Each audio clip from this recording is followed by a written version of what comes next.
Sige, heto ang isang manuskrito na sumusunod sa lahat na iyong mga tagubilin. Pira-pirasong tayo, asterisk, asterisk, point of view. Elara, asterisk, asterisk, ang katahimikan sa aming kondominium sa BGC ay may sariling tunog. Ito ang kaluskos ng yelo sa baso ngang whisky ni Marco, ang mahinang pack-type niya sa kanyang laptop kahit lampas na nga alas 10 ng gabi. At ang ritmikong pahingangang aming 6 na taong gulang na anak na si Maya mula sa kanyang kwarto. Dati ang katahimikang ito ay kapayapaan. Ngayon, isa na itong malawak na espasyo sa pagitan namin, isang kalawakan na hindi na kayang tawirin ng simpleng kamusta ang araw mo.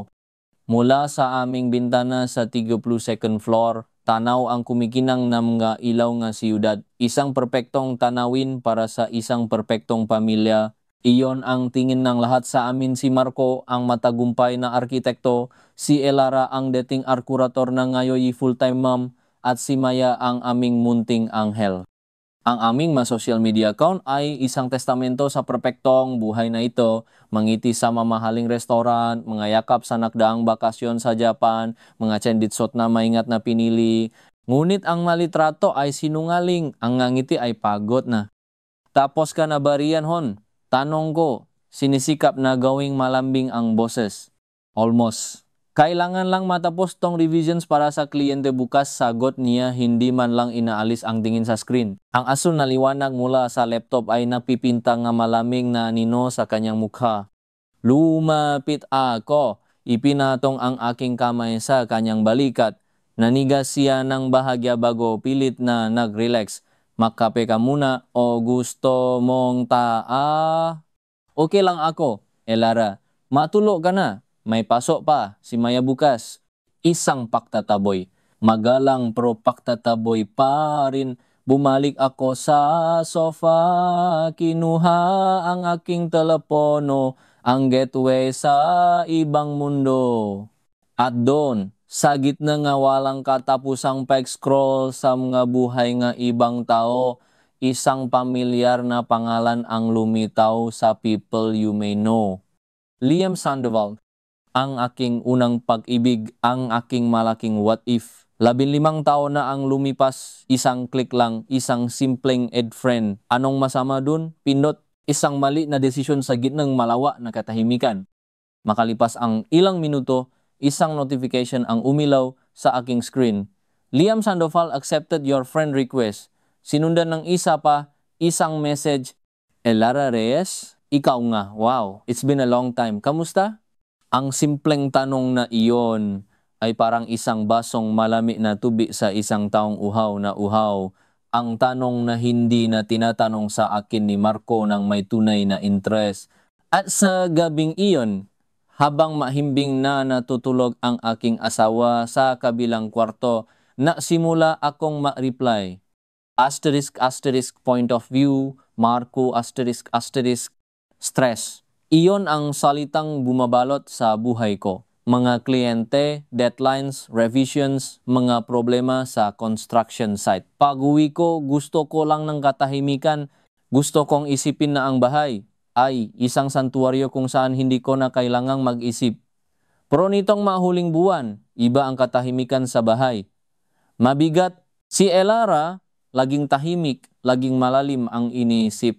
Madalas siyang magtampo. Pero hindi ko na alam kung bakit. Pre, napapansin ko, laging wala sa sarili si Elara, sabi ni David, ang best friend ko. Habang naglalaro kami ng basketball isang Sabado ng umaga. Okay lang ba kayo? Pagod lang siguro. Alam mo na sa bahay kay Maya, minsan nakakadrain din yun. Sagot ko habang pinupunasan ang pawis. Ayokong aminin na kahit ako, hindi ko na siya maintindihan. Baka kailangan niyo ng date night. I remind mo naman na asawa mo pa rin siya. Hindi lang nanay ng anak mo, payo niya. May punto siya. Napabayaan ko na nga siguro. Masyado akong nakatuto sa pagiging provider. Nakalimutan kong maging partner. Nang gabing iyon, sinubukan ko. Hon, gusto mo bang lumabas tayo next weekend? Tayo lang dalawa, sabi ko habang nahahapunan kami. Ngumiti siya, pero hindi umabot sa kanyang mga mata. Sige, tingnan natin. Baka may lakad kami ni Sofia. Si Sofia ang best friend niya. Nitong mga nakaraang linggo, palagi silang makasama. Mga coffee date, shopping, kung ano-ano pa. Hinayaan ko na lang, siguro iyon ang kailangan niya. Ang hindi ko alam, ang mga palusot na iyon ay unti-unting humahabingang isang kumot ng kasinungalingan na malapit ng bumalot sa aming pamilya. Isang gabi, habang naghalungkat akong lumang file sa aming share cloud drive para sa isang building permit, isang folder ang nakaagaw ang pansin ko, art studies drafts si Elara. Naalala ko bago kami ikasal, pangarap niyang maktayo nga sarili niyang art gallery. Binuksan ko ang folder, umaasang makita ang nga luma niyang sulatin. Ang bumungad sa akin ay mga screenshots. Magapag-usap. Liam, hindi ko makalimutan yung ngiti mo kanina. Elara, tumigil ka nga. Baka may makakita sa atang. Liam, hayaan mo sila. Para namang may ginagawa tayong masama.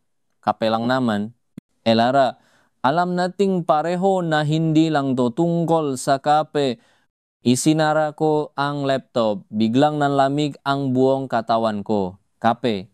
Iyon ba ang dahilan kung bakit laging naamoy kong parang bagong timplang kape ang kanyang damit tuwing uwi siya mula sa pakikipakita kay Sofia? Asterisk, asterisk, point of view, Ilara, asterisk, asterisk. Ang unang pakikita namin ni Liam ay sa isang maliit na coffee shop sa poblasyon Magadi, isang lugar na malayo sa mundo namin ni Marco sa BGC. Dito, Indiago si Mrs. Marco de Villa, ako lang si Elara. You haven't aged a day, bati niya, ngiting-ngiti. Ang pakiramdam ay kakaiba, isang halong kaba, tuwa at matinding pagkakasala. Nag-usap kami ng ilang oras tungkol sa buhay, sa mga pangarap na natupad at sa mga napabayaan. Sa kanya, nasabi ko ang lahat na hinanakit ko, ang pakiramdam ng pagiging invisible sa sarili kong tahanan. Nakikinig siya, tumatango, ang kanyang nga mata ay nagsasabing naintindihan kita. Paulit-ulit na tumutuktok sa background ang isang luma at pamilyar na kanta, Tore Tengang Moonstar 88. Ang team song namin nung college, parang isang senyales mula sa tadhana o isang paanyaya sa kapahamakan. Ang isang tasang kapaay naging dalawa, naging tanghalian sa mga tagong restoran hanggang sa isang hapunan kung saan ang aming kamay ay aksidenteng nakadikit sa ibabaw nga mesa, hindi ko ito binawi. Elara, anong ginagawa mo? Tanong sa akin ni Sofia isang hapon habang umiyak ako sa telepono. Nasabi ko na sa kanya ang lahat. Alam mong delikado yan, isipin mo si Maya. Sinusubukan ko, soft, pero sa kanya nararamdaman kong buhay ako ulit, hikbi ko. Kay Marco para na lang akong multo. Hindi yan solusyon, Elara. Kausapin mo si Marco. Kung hindi na talaga kaya, mahiwalay kayo. Pero huwag ganito, mas lalo ka lang masasaktan payo niya. Pero hindi ako nakinig. Ang atensyon ni Liam ay parang droga. Ang bawat mensahe, bawat i-miss you, bawat palihim na pakikita ay isang lason na dahan-dahang pumapatay sa kung anong natitira sa aking konsensya. Ang kasinungalingan ay naging pangalawang balat ko. May emergency sa bahay nila Sofia, nasa grocery ako, traffic lang, may reunion ang mga college friends ko, bawat isa ay mas madaling sabihin kaysa sa nauna. Si Marco abala sa kanyang mundo, ay naniwala sa lahat. O marahil, pinili niyang maniwala. Isang araw, nagpost si Liam ng litrato sa Instagram, isang tasa ng kape. Ang caption, some coffees are worth the risk, inosente sa iba pero sa akin, isang sigaw. Sa comment section, isang kaibigan niya ang na-reply, sino yang kasama mo, pre, ganda ang kamay ah. Sa gilid ng litrato nakunan ang aking kamay, suot ang singsing na bigay sa akin ni Marco nung aming anibersaryo. Nanlamig ako. Agad kong tinawagan si Liam, nanginginig ang boses at pinabura ito, pero huli na ang lahat. Ang digital footprint ay permanente. Ang tipping point ay dumating sa isang araw na hindi ko inaasahan. Isang Biyernes ng hapon, sinundo ko si Maya sa eskwela. Habang nagmamaneho, tumawag si Marco. Hon, nasaan ka? Tanong niya. Kalmado ang boses niya, pero may kakaibang lamig. Pauwi na, galing sa school ni Maya. Sagot ko, okay, daanan mo ako sa opisina, may ibibigay lang ako. Ang opisina niya ay nasa kabilang direksyon. Naku, traffic, hon. Uwi na kami. Bukas na lang. Hindi, daanan mo ako ngayon. Importante. May kaba sa dibdib ko, pero sinunod ko siya. Pagdating ko sa parking lot ng kanyang building, nandun siya, nakatayo sa tabi ng aming sasakyan. Walang emosyon ang kanyang mukha. Pumasok siya sa passenger seat. Hi, Daddy! Masayang bati ni Maya mula sa likod. Hi, sweetie! Sagot ni Marco, pero ang mata niya ay nakatutok sa akin. May ipinakita siya sa kanyang telepono. Isang screenshot mula sa Waze. Ang aking driving history mula sa nakaraang buwan. Mga paulit-ulit na biyahe papuntang poblasyon. Makati sa mga oras na sinasabi kong nasa Alabang ako kasama si Sofia. Explain this, Elara. Sabi niya, ang bawat salita ay mabigat at puno ng yelo. Explain these frequent trips to a place you have no business being in. Unless your best friend Sofia suddenly moved to a condo above a bar, hindi ako makapagsalita, ang hangin ay naubos sa aking mga baga, ang lahat ng kasinungalingan, lahat ng pagtatago ay gumo sa isang iglap. Asterisk, asterisk point of view. Marco, asterisk, asterisk. Ang biyahe papuntang Laya, Batangas ay ang pinakamahabang 3 oras ng buhay ko. Nakaplano na ang weekend na ito. Isang family trip para subukang ayusin kung anuman ang nasisira sa amin. Hindi ko alam na abo na pala ang sinusubukan kong buuin. Si Maya ay masayang kumakanta sa likod, walang kamalay-malay sa tensyon na halos pumuputok sa loop ng sasakyan. Si Elara ay nakatingin lang sa bintana, tahimik. Hindi siya umiyak. Mas masakit yon. Ang kawalan ng luha ay parang pagamin na wala nang dapat iyakan. Pagdating namin sa aming family beach house, ang lugar na saksi sa napakaraming masasayang alaala ay parang naging isang kulungan. Ang alon na datiri musika sa aming pandinig ay parang mga hagulgol ngayon. Pagkatapos naming may pasok si Maya sa kanyang kwarto para magpahinga, hinarap ko siya sa sala. Sino siya? Tanong ko. Sinisikap kontrolin ang panginginingang aking boses. Tumingin siya sa akin sa wakas at sa kanyang mata nakita ko ang lahat pagod, pagsisisi at isang pata ng tapang na hindi ko pa nakikita dati. Si Liam, mahina niyang sagot. Ang ex ko nung college, parang isang suntok sa sikmura, hindi isang estranghero, isang multo mula sa nakaraan. Bakit, Elara? Bakit? Sigaw ko. At ang sigaw na iyon ay naglalaman ng lahat ng sakit, lahat ng pagod mula sa trabaho, lahat ng gabing inisip kong okay lang kami. Ibinigay ko ang lahat sa inyo. Magandang bahay, magandang buhay. Ano pa ang kulang? At dun, bumuhos ang kanyang luha. Pero hindi ito luha ng isang nagmamakaawa. Ito ay luha ng isang taong matagal nang nasasak.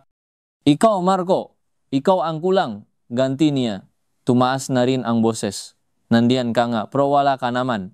Kasama kita, pero mag-isa ako. Kailan mo ba ako huling tinanong kung masaya ako? Kailan mo ba ako huling tiningnan na parang asawa mo pa rin ako at hindi lang isang kasangkapan sa bahay na tagaluto, tagalinis at tagahatid sundo sa anak mo? Naging invisible ako sa sarili kong buhay, sa sarili kong bahay.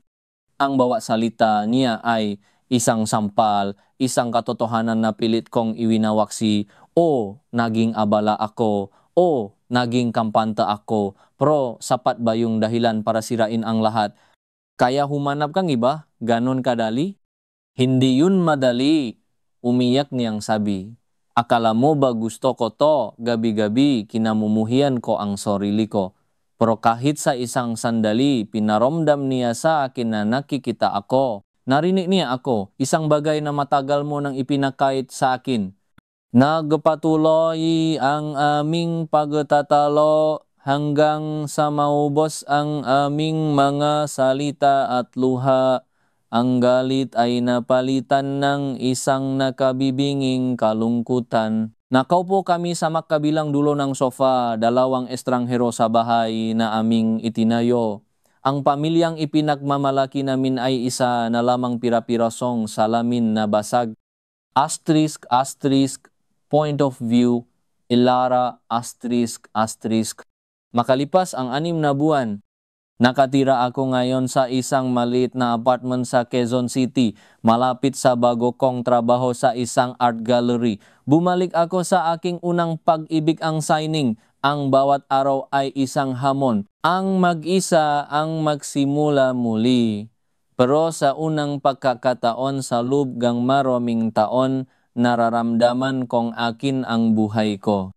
Nausap kami ni Marco pero tungkol lang kay Maya, Chifil. Maingat. Puno nga hindi masabi-sabing salita. Si Liam, tinapos ko ang lahat sa kanya nung gabing iyon sa laya. Isa siyang sintomas, hindi ang lunas. Ang tunay na problema ay nasa pagitan namin ni Marco at sa huli sa loob ko mismo. Tuwing Biyernes ng hapon, dinadala ni Marco si Maya sa apartment ko. Ngayong hapon, habang nakakape kami sa maliit kong kusina at hinihintay si Maya na matapos sa kanyang online class, isang pamilyar na katahimikan ang namagitan sa amin. Pero iba na ito, hindi na mabigat. Isa na itong pagtanggap. Kamusta ka na, Elara? Tanong niya. Sa pagkakataong ito, may tunay na interes sa kanyang mata. Okay lang, kinakaya, sagot ko, ngumiti ng bahagya. Ikaw?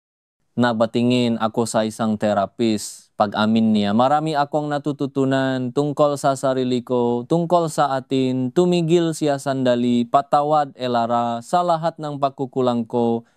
Patawad din, Marco. Walang sino man sa atin ang walang kasalanan, walang pagbabalikan. Alam namin iyon, ang sugat ay masyadong malalim. Pero marahil may pagpapatawad, hindi para sa isa't isa, kundi para sa aming mga sarili. Ang pagpapatawad na kailangan namin para makahabang pasulong. Nang umalis na sila ni Maya, tumayo ako sa harap ng salamin. Ang babaeng nakatingin pabalik ay hindi na ang nawawalang asawa sa isang gilded cage sa BGC. May mga linya ng pagod at sakit sa kanyang mukha, pero ang kanyang mata ay may bagong liwanag. Isang liwanag ng pag-unawa sa sarili. Hindi ako nanalo, hindi rin ako natalo, natuto ako. At sa bagong katotohanan ito, kailangan kong matutong mabuhay. Ang pag-ibig, nalaman ko, ay hindi isang perpektong litrato sa social media. Ito ay isang gusaling kailangang alagaan araw-araw. At kapag ito'y gumuho minsan, ang kailangan mong gawin ay hindi ang subukang itayo itong muli, kundi ang gamitin ang mga pira-pirasong bato upang gumawa ng isang bagong pundasyon para sa iyong sarili. Ang tanong na naiwan sa hangin, sa bawat gabing tinitingnan ko ang aking sarili sa salamin ay ito. Kung may babalik ko ang panahon, gagawin ko pa rin ba ang lahat? Ang sagot ay hindi ko alam. At marahil, iyon mismo ang simula ng aking pahilom. Pof, Elara, ang pagilom ay hindi isang tuwid na linya. Iyon ang unang aral na natutunan ko sa bago kong buhay.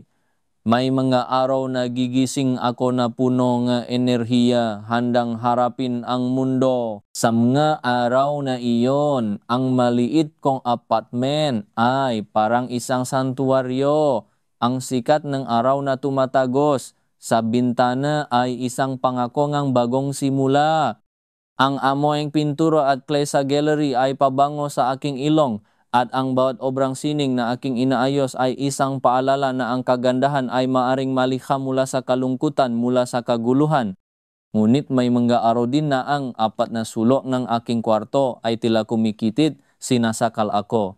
Sa mga gabing iyon, ang katahimikan ay hindi kapayapaan kundi isang malakas na sigaw ng aking mga pagkakamali. Ang anino ni Marco ay ang multong ngaming dating buhay ay dadalaw. Maalala ko ang tawo ni Maya sa malawa naming hardin sa BGC, ang pakiramdam ng seguridad sa malaking bahay na iyon, ang init ng katawan ni Marco sa tabi ko kahit na ang kanyang isip ay nasa malayo. Sa mga sandaling iyon, ang aking kalayaan ay parang kaparusahan. Tinatanong ko ang sarili ko kung tama ba ang desisyon kong iwanan ang lahat, kung ang paghahanap ba sa sarili ay katumbas ngang pagwasak sa pamilya. Masyado kang seryoso. Isang boses ang pumutol sa aking pag-isip. Napalingon ako. Si Gael, isa sa mga artist na mga obra ay naka-display sa gallery ngayong buwan. Nakatayo siya sa tabi ng isa sa kanyang mga eskultura, isang figura ng babae na gawa sa rotasong bakal at salamin, tila nabubuo at nagkakawata-wata ng sabay. May hawak siyang 2 tasangang kape. Para sa iyo, sabi niya, iniabot ang isa sa akin. Mukhang kailangan mo to. Kanina ka pa nakatitik sa fragmented hall na parang gusto mong dukutin ang puso niya. Ngumiti ako. Salamat Gael. Iniisip ko lang kung ano ang nararamdaman niya. At ano sa tingin mo? Tanong niya, sumandal sa pader at humigop sa kanyang kape. Si Gael ay isang taong payapa. Ang kanyang kamay ay magaspang dahil sa kanyang trabaho, ngunit ang kanyang mata ay malumanay. Hindi siya katulad ni Marco na laging may bigat ng mundo sa kanyang balikat o ni Liam na mayroong mapusok na apoy.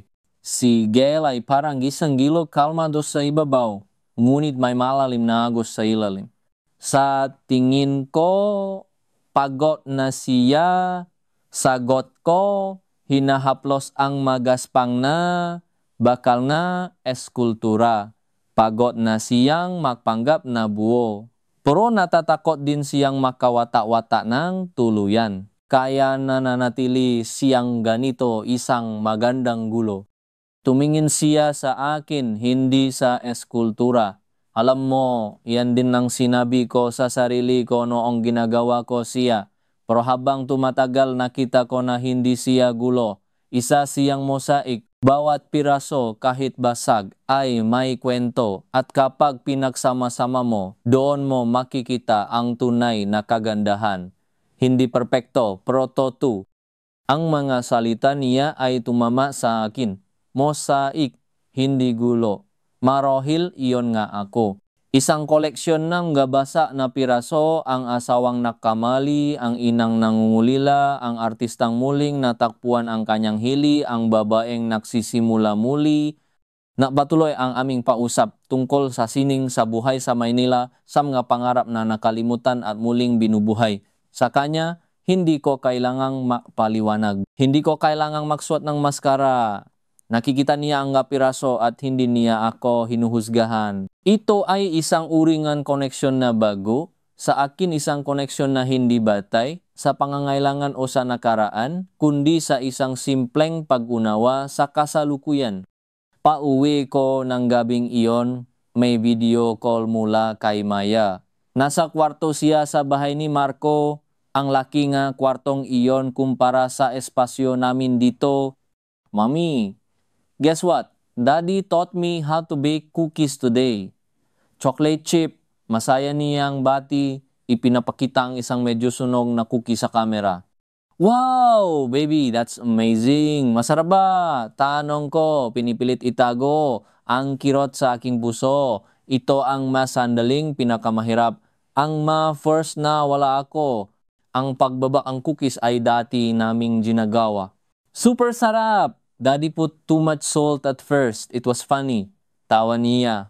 Mommy, when are you coming here to bake with us? Ang tanong ng isang bata. Simple, inosente. Unit parang isang punyal. Soon, baby. Maybe this weekend, we can bake here in my kitchen, okay? It's smaller, but it will be fun. Okay, mommy. I miss you. Daddy says hi. I miss you more, my love.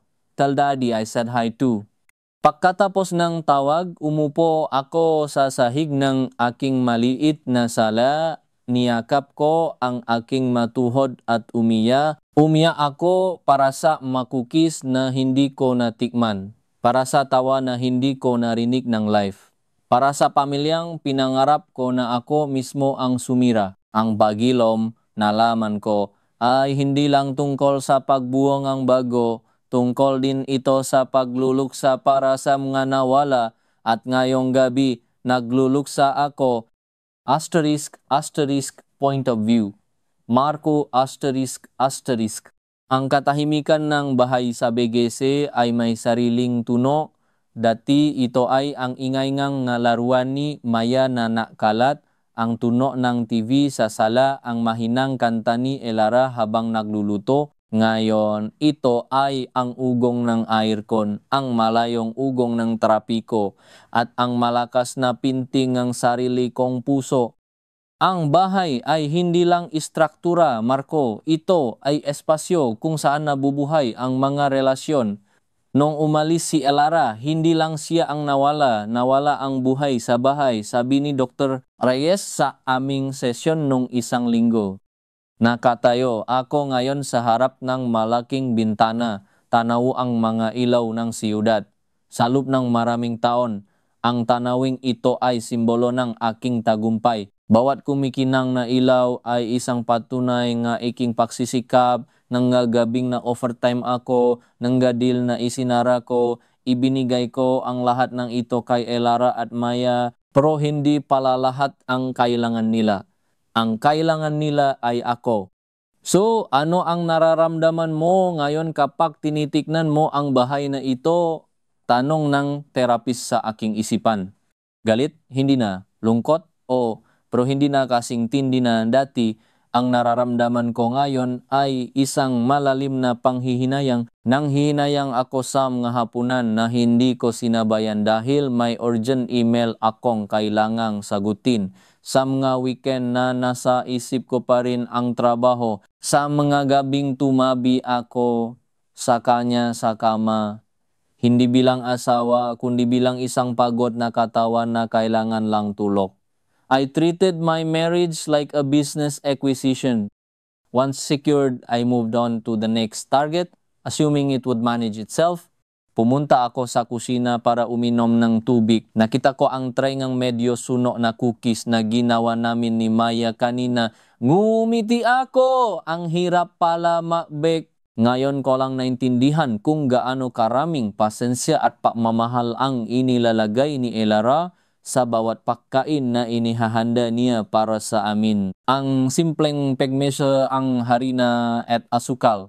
Ang paghihintay sa harap, ang often ito ay isang uri ng atensyon na hindi ko naibigay sa kanya.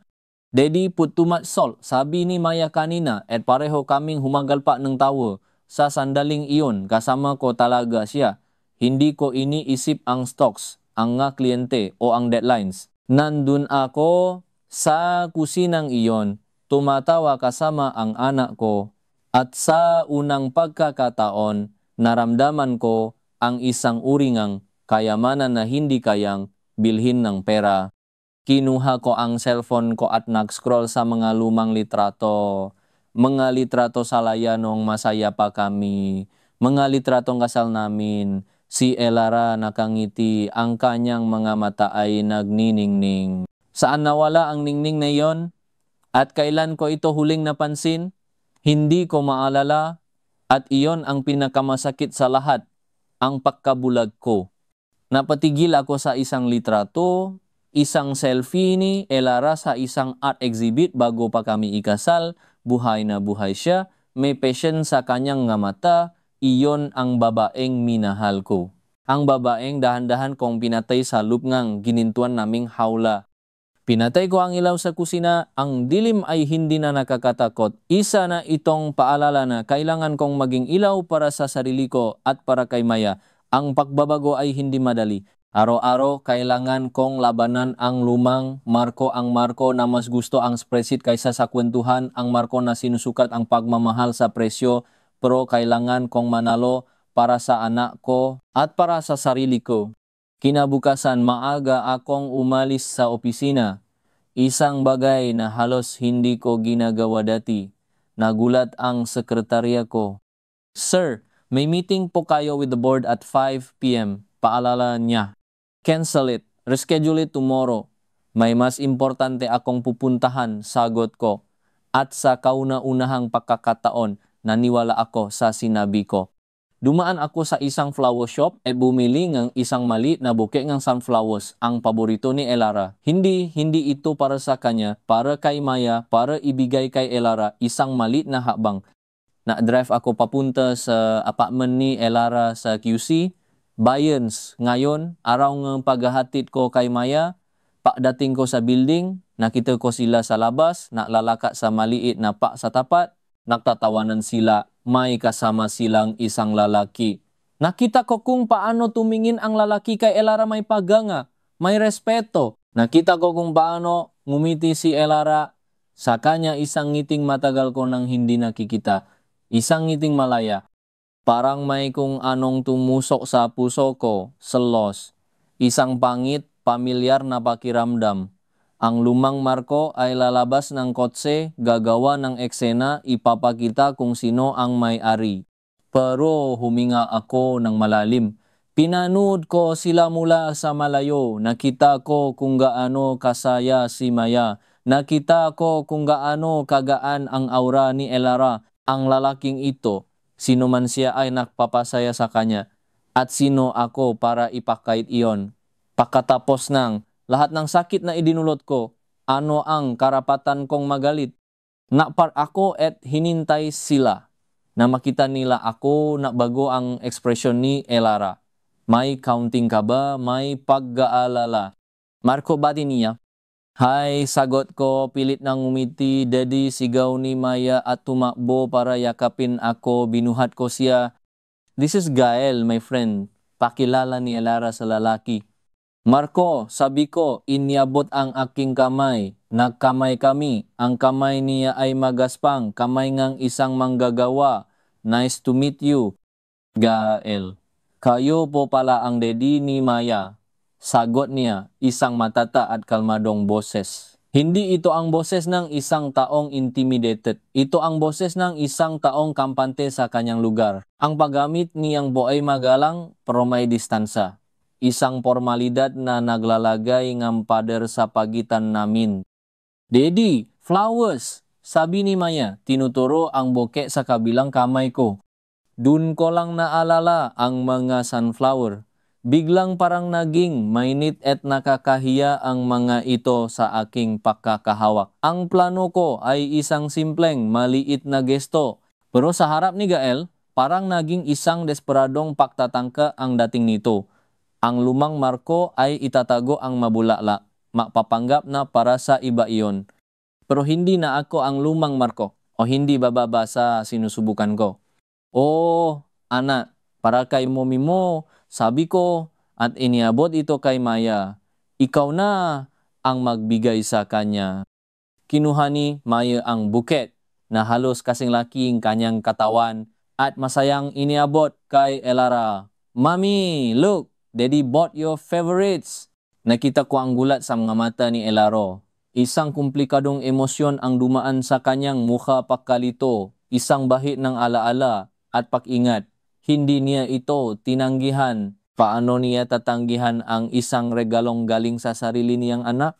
Salamat Marco, sabi niya, ang kanyang boses ay mas mahina kaysa kanina. Tumingin siya kay Gael na para bang humihingi ng paumanhin. Ngumiti lang si Gael sa kanya, isang ngiting nagsasabing okay lang. Ang ngiting iyon, ang simpleng pag-unawa sa pagitan nilang dalawa. Iyon ang mas masakit kaysa sa isang sigaw o isang komprontasyon. Ipinapakita nito ang isang koneksyon na matagal nang nawala sa amin. Isang koneksyon na binuo nila sa panahong ako ay abala sa pagbuo ng isang imperyo na hindi naman pala nila gusto.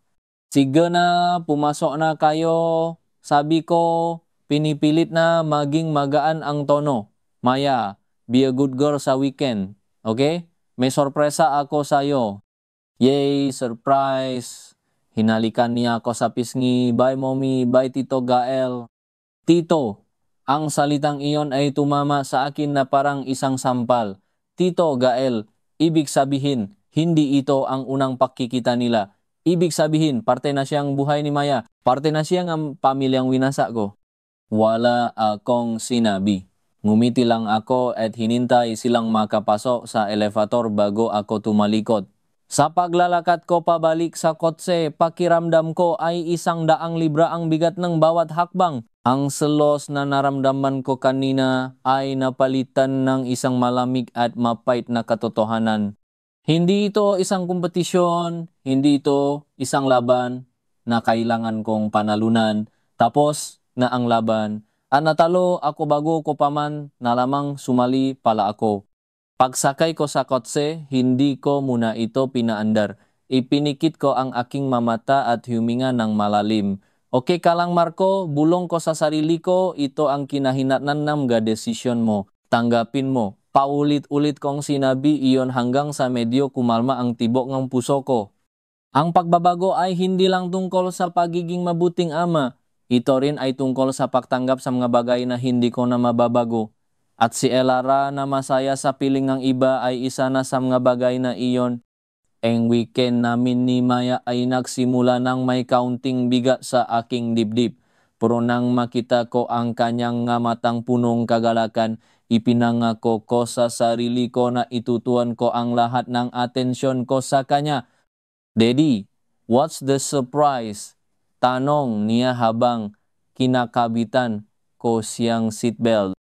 Secret muna, sabi ko at kiniliti siya. Pero kailangan muna nating dumaan sa grocery, tutulungan mo akong maglutong dinner. Pancakes? Para sa breakfast bukas yan. For dinner, we're making spaghetti. Yung totong spaghetti, hindi galing sa fast food. Ang pagpunta sa grocery kasama ang isang 5 taong gulang ay isang exercise in patience na hindi ko kailanman naranasan. Bawat aisle ay may bagong tukso. Daddy, can we buy this? Daddy, I want chocolates. Daddy, look, unicorn cereal. Dati, ang sagot ko ay isang mabilis na no o ibibigay ko na lang para matapos na. Ngayon, sinubukan kong gawin itong isang laro. Okay, Maya, we have a mission. Kailangan nating hanapin ang secret ingredients para sa ating super spaghetti. Sabi ko, kailangan natin ng magic red sauce, wakey wavy noodles, at power meatballs. Naging epektibo ito. Naging abala siya sa paghahanap ng secret ingredients at nalibang siya sa pagtula ng maliit na grocery cart. Sa unang pagkakataon, hindi ako nagmamadali. Pinanut ko kung paano niya masusing pinipili ang bawat lata ng tomato sauce na para bang ito ang pinaka-importanteng desisyon sa mundo. At sa sandaling iyon, naunawaan ko. Hindi ang destinasyon ang mahalaga, kundi ang paglalakbay. Isang klise na nababasa ko lang sa mga business books. Pero ngayon, nararanasan ko sa totoong buhay sa isang grocery store. Pag uwi namin sa bahay, agad kaming naktungo sa kusina. Isinuot niya ang isang maliit na apron na binili ko para sa kanya. Ang pagluluto ay naging isang masayang gulo. May harina sa sahig, may mansang tomato sa pisngi niya. At ang mga meatballs na ginawa namin ay hindi perpektong bilog. Pero sa bawat tawa niya, sa bawat, oops, sorry daddy, niya, nararamdaman ko ang isang uringang kaligayahan na hindi kayang tumbasan ng kahit anong financial report.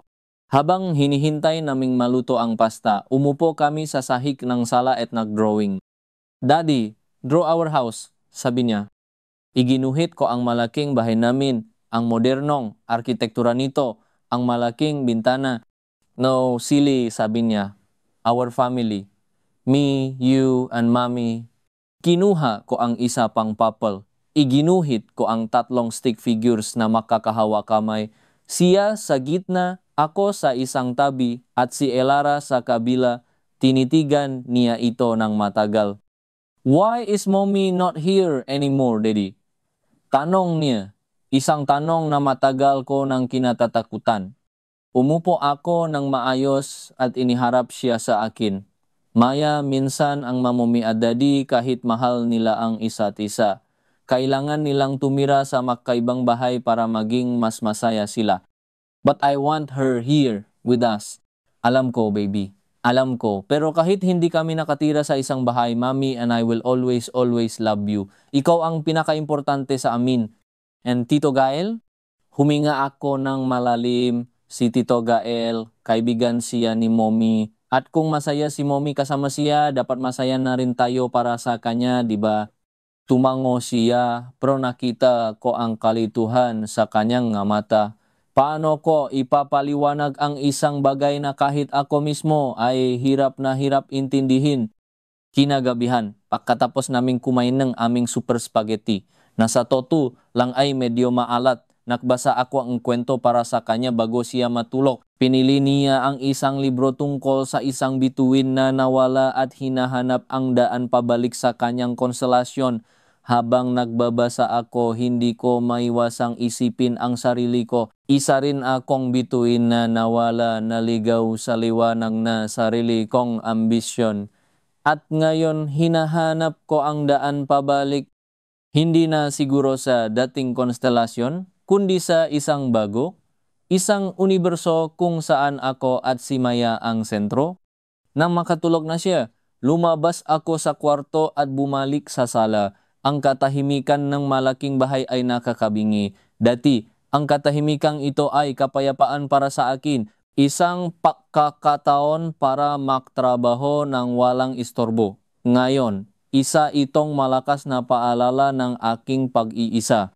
Kinuha ko ang cellphone ko. May 10 missed calls at 20 text messages mula kay Richard, ang COO ko. Isang malaking deal sa Hong Kong ang nanganganib na bumagsak. Kailangan daw ako sa isang emergency video conference. Ngayon na, ang lumang Marco ay hindi mag-atubili. Magtitimpla ang kape, bubuksan ang laptop, at magtatrabaho hanggang madaling araw. Sasagipin niya ang deal, patutunayan niya ulit ang kanyang halaga. Pero tinitigan ko ang sarado kong laptop sa mesa.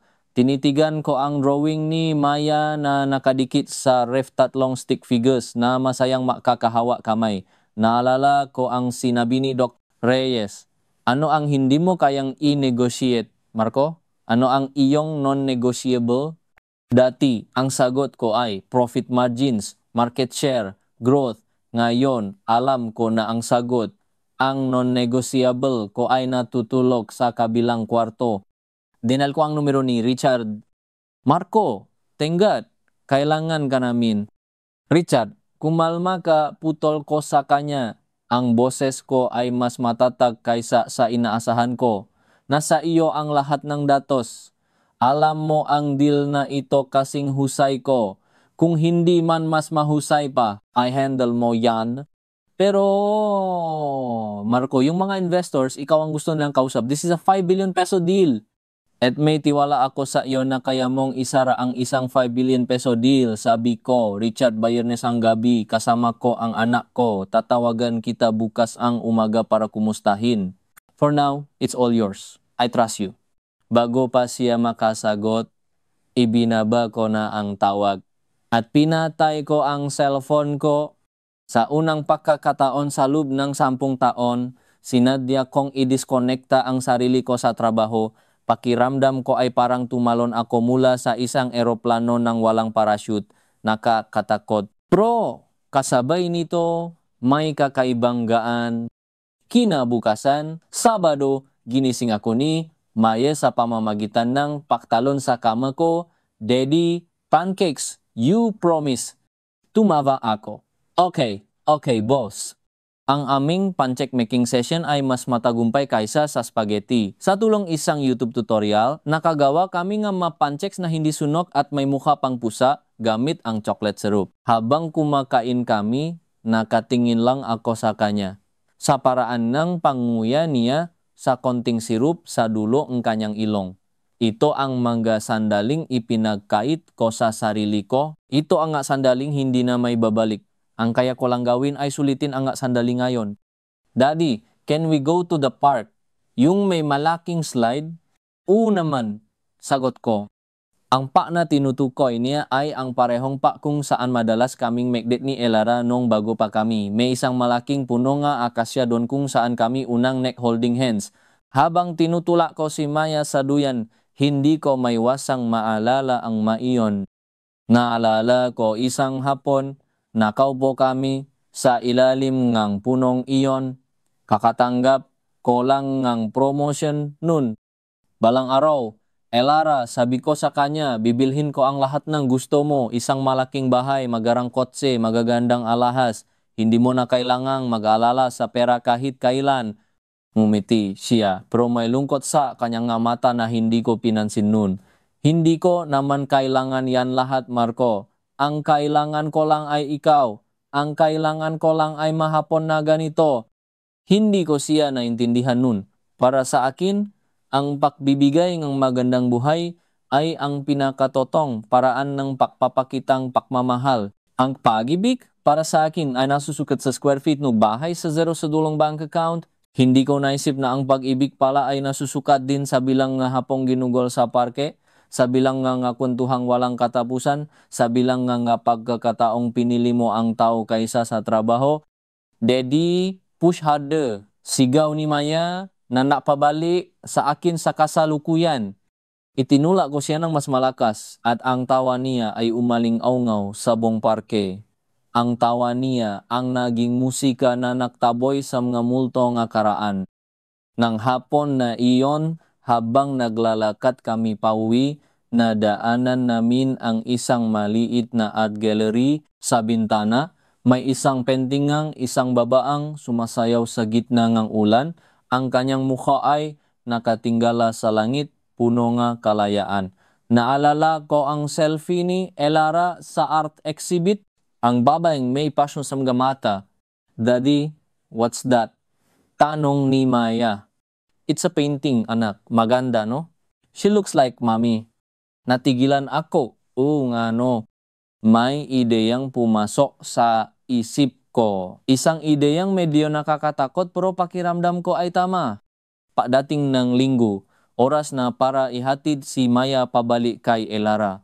Bago kami umalis ng bahay, binuksan ko ang aking cellphone. Sandama na mensahe mula kay Richard. Ang deal sa Hong Kong na isara niya. Na-congratulate ako sa kanya at sinabing mausap kami sa Lunes. May isang text din mula sa isang hindi kilalang numero. Marco, this is Gael. Salamat sa mga bulaklak. Elara like them. See you later. Hindi ko alam kung ano ang mararamdaman ko. Nagpapasalamat ba siya o nagpaparamdam? Pero pinili kong tingnan ito sa positibong paraan, isang simpleng text, isang civil na gesture. Bago kami pumunta sa apartment ni Elara, dumaan kami sa isang art supply store. Bumili akong isang maliit na canvas, mga pintura, brushes. Para saan to, Daddy? Tanong ni Maya. Secret number 2, sabi ko at kumendat. Pagdating namin sa apartment ni Elara, siya at si Gael ang sumalubong sa amin sa lobby. This time, mas handa na ako. Mas kalmado. Hi, bati ko. Mommy, sigaw ni Maya at yumakap sa kanya. Ikinuwento niya lahat ng ginawa namin. Ang spaghetti, ang pencheks, ang parke.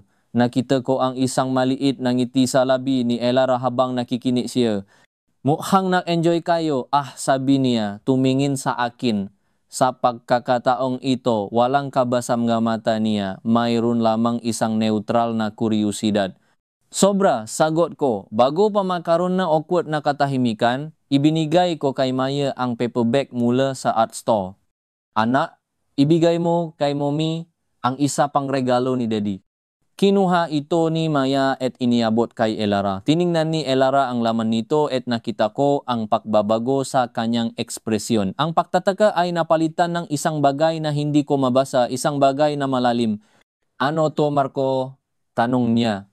Tumingin ako sa kanya, direkta sa kanyang nga mata. Naalala ko kung gaano kakahilig magpinta dati. Baka sakaling gusto mong subukan ulit. Para sa iyo, hindi para sa akin, hindi para kay Maya, para lang sa iyo. Ilang segundo siyang hindi naksalita. Tumingin siya kay Gael tapos sa akin. Nakita ko ang paggaagawan ng emosyon sa kanyang mukha.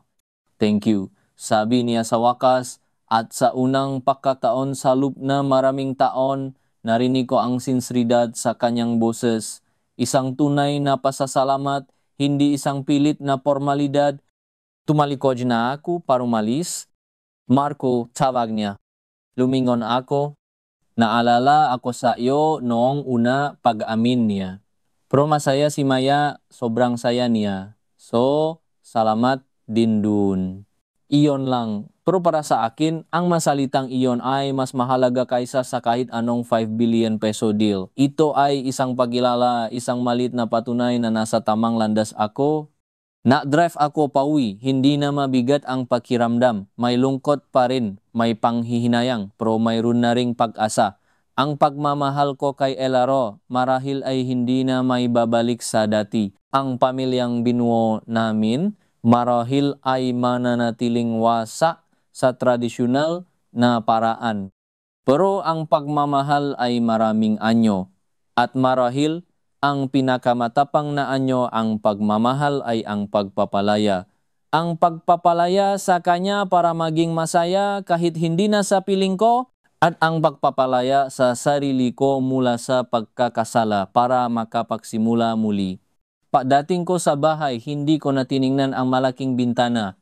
Dumiretso ako sa isang maliit na kwarto na dati ay ginagawa kong storage room. Inilabas ko ang mga lumang kahon. Hinanap ko ang isang bagay na matagal ko nang itinago, isang luma at maalikabo na gitara, ang gitara na tinutugtog ko para kay Elara nung nililigawan ko pa lang siya.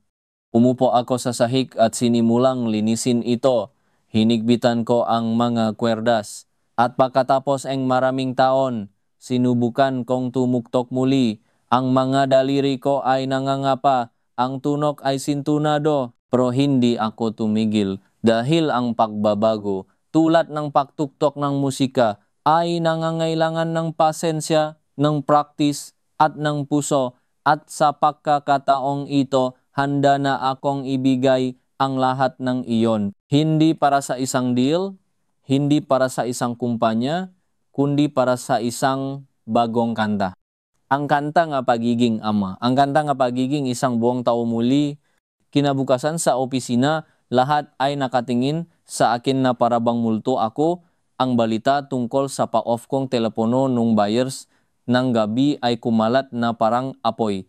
Si Richard ay sinalubong ako na may halong paghanga at pag-alala. Boss, akala ko kung ano na ang nangyari sa'yo, sabi niya. Pero congrats sa atin, sarado ang deal. Congrats sa'yo, Richard.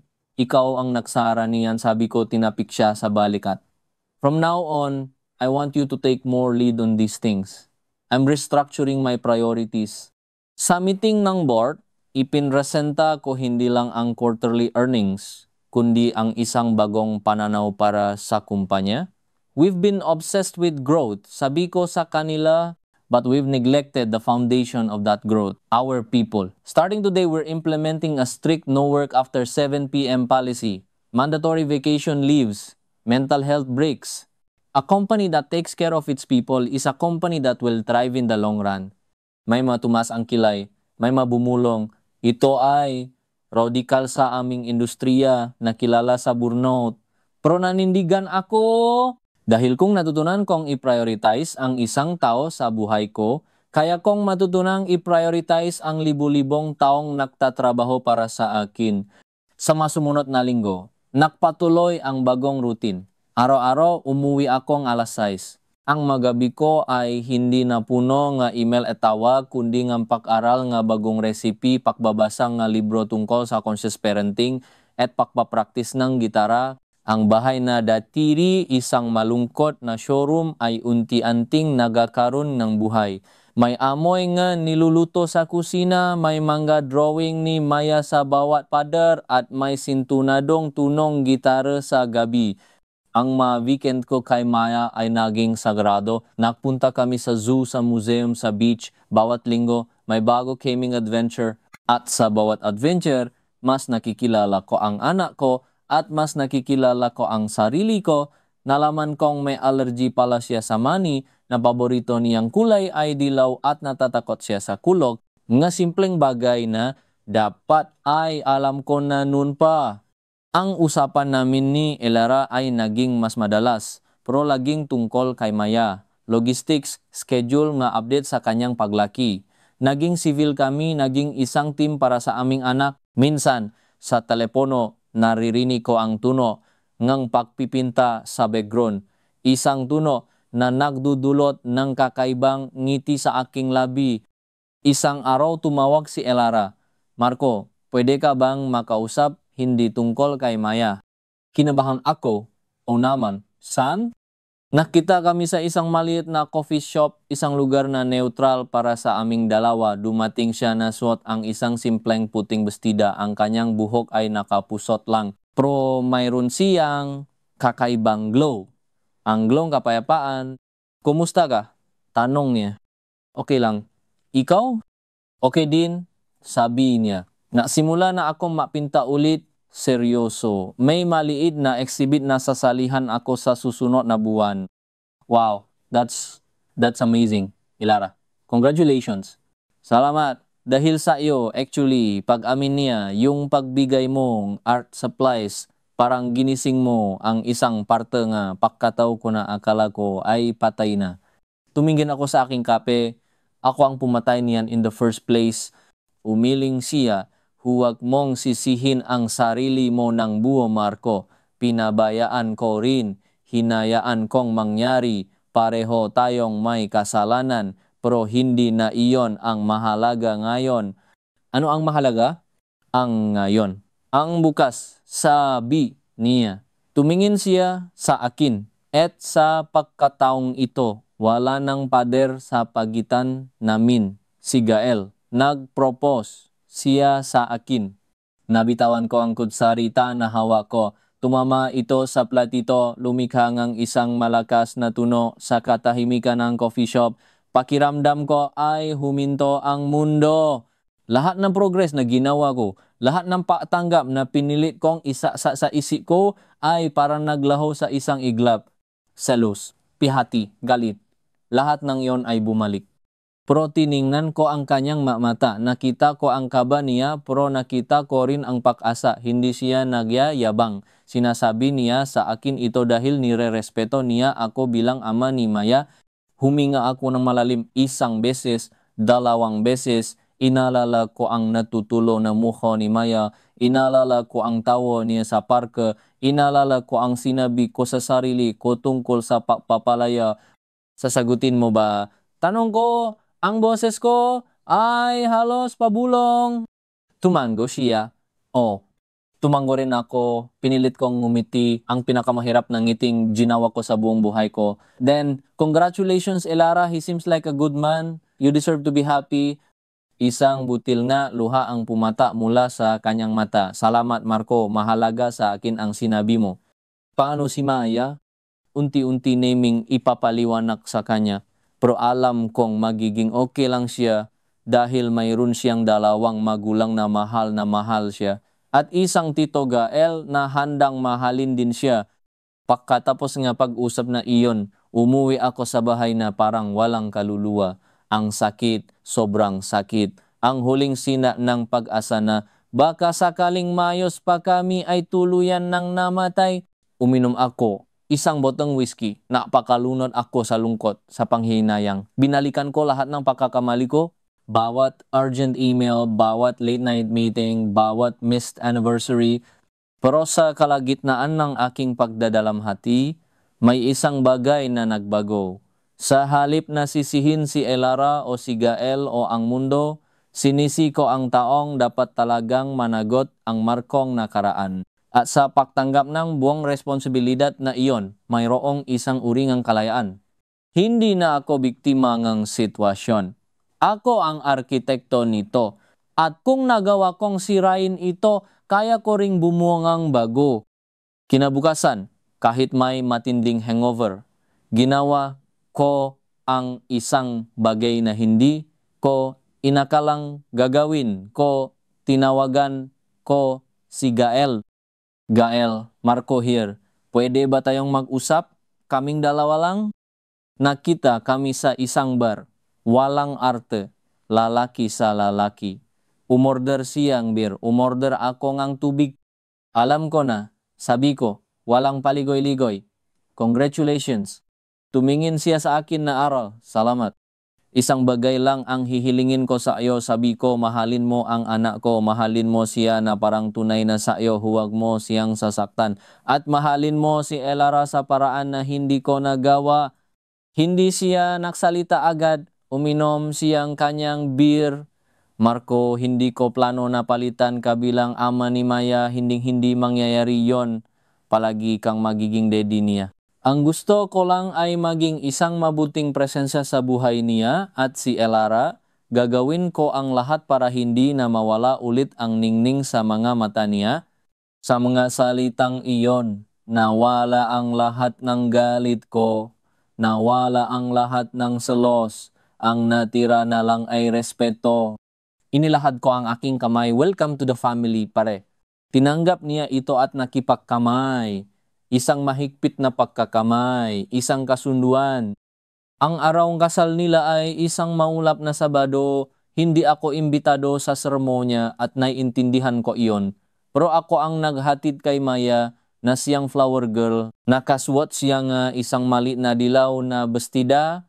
Ang paborito niyang kulay. Ang ganda-ganda niya. Habang inaayusan ko ang buhok niya, tumingin siya sa akin sa salamin. Daddy, are you sad? Lumuhod ako para makpantay kami. No, baby. Daddy is very happy. Kasi si mommy, sobrang saya niya ngayon. At kapag masaya si mommy, masaya na rin si daddy. Niyakap niya ako. I love you, daddy. I love you more, my Maya. Iniwan ko siya sa reception venue kasama ang kanyang lola. Hindi na ako nagtagal. Habang nagdadrive ako palayo, nakita ko mula sa rearview mirror ang mailaw. Narinig ko ang mahinang tunog ng musika. Isang selebrasyon ng paibig na minsan ay sa akin. Hindi ako umuwi sa bahay. Nagdrive ako papunta sa Laya. Sa beach kung saan kami madalas pumunta nun. Umupo ako sa buhanginan at pinanood ang paglubok nga araw. Bawat alon na humahampas sa dalampasigan ay parang pahugas sa lahat ng sakit, lahat ng panghinayang. Hindi ito ang katapusan na pinangarap ko, pero marahil ito ang katapusan na kailangan ko at sa paglubok nga araw, sa pagdating nilim, alam kong may panibagong umaga na darating. Isang maga na punong nga posibilidad. Isang maga kung saan ang pagiging Marco, ang CEO, ay pangalawa na lang sa pagiging Marco, ang daddy ni Maya. Kinuha ko ang aking gitara mula sa kotse. At doon, sa ilalim nga bituin, sa harap nga malawa na karagatan, tumugtog ako isang bagong kanta. Hindi na ito malungkot. Hindi na ito puno ngang panghihinayang. Ito ay isang kantang puno ngang pag-asa. Isang oda sa mga pangalawang pagkakataon. Isang awit para sa hinaharap. At sa unang pagkakataon, sa napakatagal na panahon, naramdaman kong buo ako, mag-isa pero buo, at sapat na iyon. Ang maunang sina ng araw na tumama sa aking mukha ay kasing tindi ng hangover na dumada-gundong sa aking ulo. Pinilit kong imulat ang aking mga mata. Buhangin, ang alat ng hangin, ang malumanay na tunog ng alon, nasa laya pa rin ako. Ang gitara ay nakahimlay sa tabi ko, mamasa-masa sa hamong ng umaga. Tumayo ako, pinakbagan ang buhangin sa aking damit. Ang sakit ng aking likod ay napapaalala sa akin na natulo ako sa dalampasigan. Ngunit sa kabilang pisikal na paghihirap, mayroong isang kakaibang kapayapaan sa aking kaluban. Ang bigat na matagal ko nang pinapasan ay gumaan. Hindi ito tuluyang nawala, pero kaya ko na itong buhatin ng hindi nababalik. Ang unang tawag na ginawa ko ay hindi sa opisina. Ito ay kay Yaya Melts, ang kasambahay na kasama na namin mula panoong sanggol si Maya.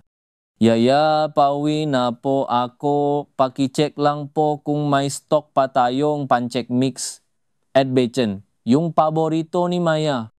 May sandaling katahimikan sa kabilang linya. Sir Marco, kayo po ba yan? Akala ko po may board meeting kayo ngayong umaga. Ngumiti ako, nakalimutan ko. I cancel mo na lang.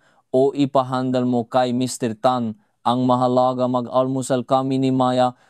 Ang pag-uwi ay isang mahabang paglalakbay, hindi dahil sa trapiko, kundi dahil sa damingang nga alaala sa bawat kanto na aming nadadaanan. Dito kami unang kumain ni Elara ng fishball. Sa parke na iyon kami nagdate. Sa simbahan na iyon, minsan kong pinangarap na doon kami ikakasal. Pinilit kong iwaksi ang mga ito. Ang nakaraan ay nakaraan, ang mahalaga ay ang ngayon. Pagdating ko sa bahay, ang amoy ng kapa ay sumalubong sa akin. Isang senyales na ang mundo ay patuloy na umikot, mayroon man ako o wala. Pero ngayon, pinili kong maging bahagi ng pag-ikot na iyon. Good morning sir, bati ni Yaya Mels na may halong patateke pa rin sa kanyang mukha. Morning Yaya, si Maya, nasa kwarto pa po. Naglalaro. Sir, sigurado po kayo sa meeting ninyo? Siguradong sigurado. Pumasok ako sa kusina at sinimulang ihanda ang almusal. Naging kahiya-hiya ang unang pagtatangka ko. Isang sunog na pantsek, sumunod ay hilaw. Sa pangatlo, sa wakas, nakuha ko rin. Habang nagpiprito, ako ang bachon. Narinig ko ang maliliit na yapa papalapit. Daddy, lumingon ako at nakita ko siya, ang aking maliit na anghel, suot ang kanyang unicorn pajamas. Agad siyang yumakap sa aking binti. Hey baby, nagustuhan mo ba ang party kagabi? Tanong ko habang binuhat ko siya. Yes, I danced with Tito Gael and mommy was so pretty. She looked like a queen. Isang malit na kirot, ininda ko. She is a queen. At ikaw ang aming little princess. Now, gutom na ba ang princess ko? Daddy made pancakes. Nalaki ang kanyang mata. You cook, daddy? For real? Ang reaksyon niyang iyon ay sampal at biyaya ng sabay. Sampal dahil ipinaalala nito kung gaano ako kadalas wala. Biyaya dahil may pagkakataon pa akong bumawi. Kinain namin ang almusal sa hardin. Pinanot namin ang mga ibon. Nakwentuhan kami tungkol sa mga pangarap niya, gusto niyang maging isang astronaut ballerina. Walang mga tawag mula sa opisina na sinagod. Walang mga email na binasa. Siya lang, kami lang. At sa mga sandaling iyon, mas naging mayaman ako kaysa sa anumang deal na naisara ko. Ang masumunod na linggo ay naging isang prosesong pag-aral. Pag-aral kung paano maging isang ama na present. Pag-aral na ihiwalay ang trabaho sa personal na buhay. Naset akong bagong patakaran. Pagdating ng alas 6 ng gabi, tapos na ang trabaho. Walang telepono sa hapagkainan. Ang Sabado at Linggo ay para kay Maya. Maraming kasamahan ko sa kumpanya ang nagtaka. Ang Marco the Machine ay nagiging tao. May mga bulong-bulungan na baka bumabagsak na ang kumpanya o baka may sakit ako. Hinayaan ko sila. Ang tanging opinyon na mahalaga sa akin ngayon ay ang opinyon ng isang 6 na taong gulang na batang babae na nagsisimula ng muling tawagin akong best friend niya. Ang unang tunay na pagsubok ay dumating makalipas ang 1 buwan. Family day sa eskwelahan ni Maya. Isang malaking event. Nung nakaraang taon, hindi ako nakapunta. May biglaang biyahe papuntang Singapore. Ipinangako ko kay Elara na babawi ako. Isang pangakong napako. Ngayon, nag-iwan ako ng malinaw na utos sa aking sekretarya. Huwag na huwag kang mag-book ng kahit ano sa araw na ito. Kahit pa si Presidente ng Pilipinas ang tumawag, dumiting ako ng maaga. Suot ko ang t-shirt na may pangalan ng team namin, Team Unicorn. Si Maya ang pumili. Nakita ko si Elara at si Gael sa di kalayuan, kasama rin sila sa team. Nakaroon ng isang award na sandali. Ang dating pamilya ngayon ay may bagong miyembro. Marco bati ni Elara, isang matamis ngunit maingat na ngiti sa kanyang labi. Elara, Gael, sagot ko, tumango sa kanya.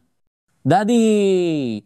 Tito Gael! Let's go! The three-legged race is starting. Sigaw ni Maya, sabay hila sa aming mga kamay. Nakatinginan kami ni Gael Ang dalawang lalaki sa buhay ni Maya ang nakaraan at ang kasalukuyan. So, sino sa atin ang makikipares sa kanya? Tanong ni Gael, isang magandang kilos ng pabibigay galang. Tumingin ako kay Maya na ang mga mata ay nagpapalipat-lipat sa aming dalawa. Ayokong mamili siya. Ayokong maramdaman niya na kailangan niyang pumili. Bakit hindi tayong dalawa? Sabi ko kay Gael, gawin nating four-legged race para sigurado tayong mananalo. Nagulat si Gael, pati si Elara. Pagkatapos ay isang malawak na ngiti ang sumilay sa mukha ni Gael. Game ako diyan, pare! At ganun nga ang nangyari. Itinali namin ang aming nga binti ang kaliwa ko sa kanan niya. Si Maya ay tumatakbo sa harap namin, sumisigaw ngang faster, faster. Kami ang pinakaklamsi na team dun. Natumba kami ng 2 beses, tumawa kami ng malakas. Dumating kami sa finish line na huling-huli. Ngunit sa mata ni Maya, kami ang kampiyon. Hawak niya ang mga kamay namin, taas nu. At sa sandaling iyon, naintindihan ko, hindi ito kompetisyon, pamilya ito. Isang bago at kakaibang uri ng pamilya. Pagkatapos ng family day, nakaroon ng bagong ritmo ang aming samahan.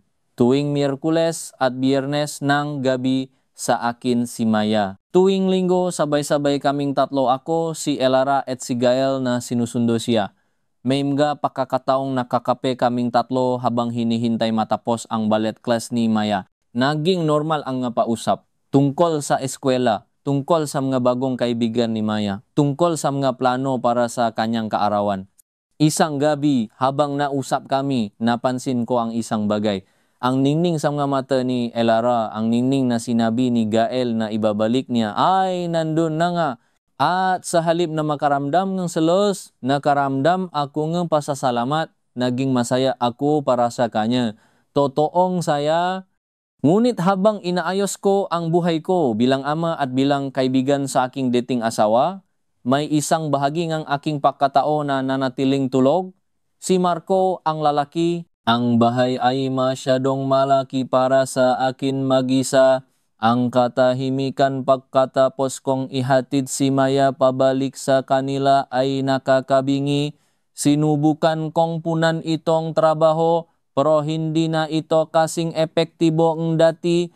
Kaya't binalikan ko ang aking gitara. Ang kantang sinimulan ko sa laya ay tinapos ko. Sumulat pa akong iba, mga kanta tungkol sa pagkawala, pagtanggap at pag-asa. Hindi ko alam kung para saan ang ito. Para lang siguro may makausap ako kapag mag-isa.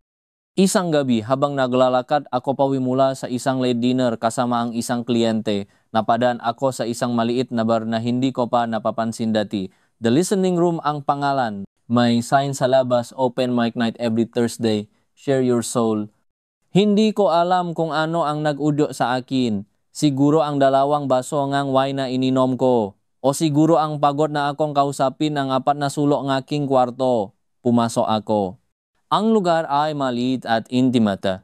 Puno nga taong nakikinig ng mabuti sa isang babaang tumutugtog na ukulele sa entablado. Umupo ako sa isang sulok at umorder ng beer. Nakinig ako sa iba't ibang tao, mga makata, mga mang-awit, mga komedyante. Lahat sila sa kani-kanilang paraan ay nagbabahagi ng piroso ng kanilang kaluluwa. Last call for performers, anunsyo ng host. Bago ko pa mapigilan ang sarili ko, nahanap ko ang aking sarili na naglalakad papunta sa kanya at ibinibigay ang aking pangalan. Nanginginig ang aking mga kamay nang umakyat ako sa entablado. Ang huling beses na tumugtog ako sa harap ng maraming tao ay nung college pa. Mas nakakakaba ito kaysa sa anumang board presentation. Dito, walang PowerPoint, walang statistics. Ako lang, ang aking gitara at ang aking nga pagkakamali na isinalin sa musika. Good evening, ako si Marco. Ang kantang ito ay tungkol sa mga pangalawang pagkakataon. Pumigit ako at sinimulan kong tuktugin ang kantang isinulat ko sa laya. Ang mga daliri ko ay nahanap ang mga tamang chord. Ang boses ko, kahit medyo garalgal sa simula, ay naging mas matatag. Ibinuhos ko ang lahat ang sakit, ang panghihinayang, ang maliit na apoy ng paasa. Nang matapos ako, nakaroon ng isang sandali ng katahimikan. Pagkatapos, palakpakan. Hindi ito isang malakas na palakpakan, ngunit ito ay mainit. Taos puso, minulat ko ang aking mga mata at nakita ko ang mukhang na estranghero na nakikiramay. Mayroong isang babae sa harap na hilera, ang kanyang mga mata ay nagpapakita ng isang uri ng pag-unawa na hindi ko inaasahan. Bumaba ako sa entablado, ang puso ko ay kumakabog, pakiramdam ko ay hubad ako, ngunit sa isang magandang paraan. That was beautiful, sabi ng isang boses sa likod ko.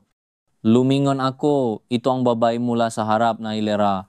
Siya ay may simpleng ganda, kulot na buhok na nakatali sa isang magulong bun at mga matang tila nakakakita ng higit pa sa ipinapakita mo. Salamat! Sabi ko, medyo nahihiya. Hindi, seryoso. Ramdam na ramdam ko.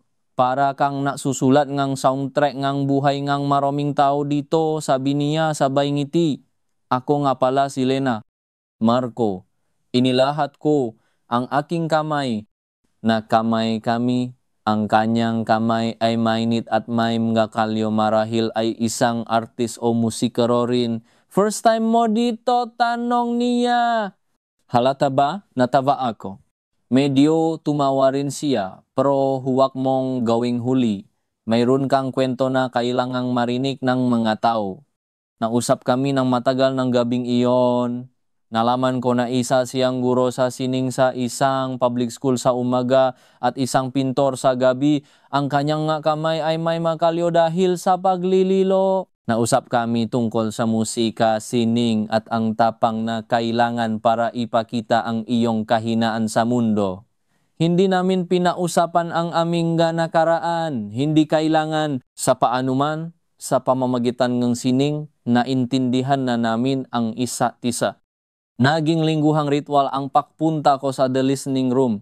Minsan, tumutuktok ako. Minsan, nakikinig lang. Laging nandun si Lena. Naging magkaibigan kami. Isang madaling pagkakaibigan. Nakakape kami. Naglalakad sa mga museo. Pinupuntahan namin ang mga exhibit niya. Pinapakinggan niya ang mga bagong kanta ko.